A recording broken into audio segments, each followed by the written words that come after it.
गांव के किनारे एक छोटा सा खेत था जिसे रामू किसान बहुत मेहनत से संभालता था। खेत में फसल अच्छी होती थी, लेकिन पक्षियों का झुंड अक्सर उसकी फसल को नुकसान पहुंचा देता था। रामू इस समस्या से परेशान था। उसने कई बार पक्षियों को भगाने की कोशिश की, लेकिन वे बार बार लौट आते थे। एक दिन रामू ने सोचा कि वह पक्षियों को पकड़ने के लिए एक जाल बिछाएगा। उसने खेत के पास जाल लगाया और उसमें दाने डाल दिए। जल्दी ही एक चिड़ियों का झुंड वहां आया। चिड़ियों ने दानों को खाने के लिए जैसे ही कदम बढ़ाया, वे जाल में फंस गईं। रामू ने खुशी खुशी जाल को उठाया और देखा कि उसमें कई चिड़ियां फंसी हुई थीं।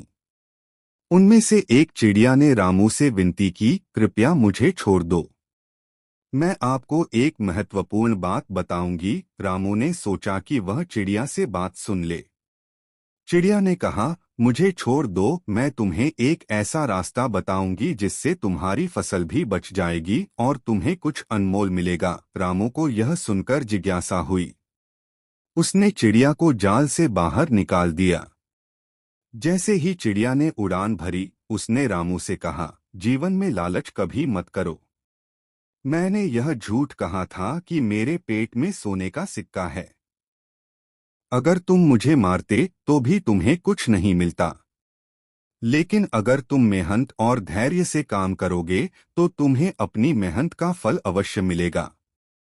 रामू को चिड़िया की बात सुनकर गहरा एहसास हुआ।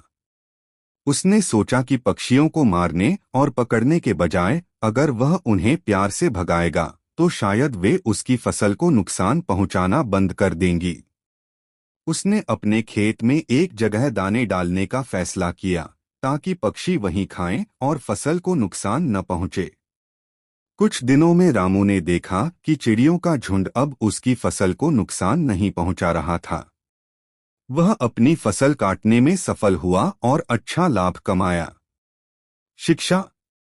यह कहानी हमें सिखाती है कि हमें लालच और क्रोध से बचना चाहिए।